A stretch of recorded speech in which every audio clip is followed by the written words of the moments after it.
So now my practice primarily deals with a government law practice and a land use practice. In the land use side of it, a lot of the things I learned through engineering and being an engineer for about 10 years before I went into law have really been able to translate well into that practice area.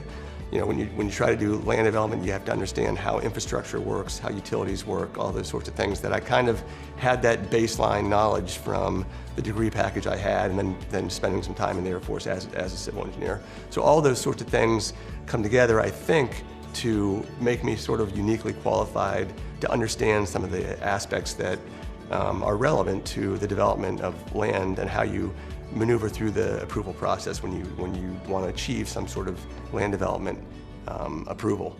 The other side of it is I have this government practice or municipal practice where I represent municipalities and represent government. So I understand the administrative side of it and how things get approved and how you have to work with the public body to achieve those goals that a client might have. So, you know, you work with the elected officials, you understand that there's so many things that are relevant in the approval process. It's not always just checking a box. It's what are the politics at the time? How are people in the area feeling about development? Is this the right development for this area?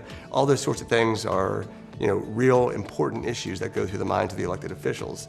Understanding that calculus helps me then if I'm representing a client before a public body. But when you understand all the pieces that have to come together for a land use application to be successful, that's when you can actually get from A to Z. You've got to understand how all these things play together, and I think that's part of what I bring to the table because I represent, you know, municipalities that are the approval agencies. I also represent clients who are seeking to achieve those approvals, and understanding the dynamic between both sides of that equation, I think does well for our clients.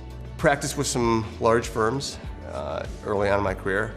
Ended up deciding with a good friend of mine that that wasn't really the way we wanted to practice law. We both had very young families at the time and just wanted to create something that was a little bit different, that allowed us to spread our wings, grow a firm the way we wanted to grow it.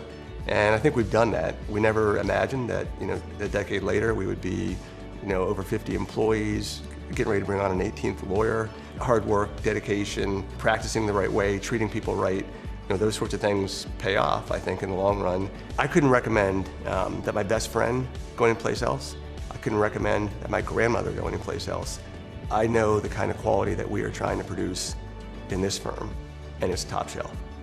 Rockstead, Mandalas, Federico. Right lawyers, right now.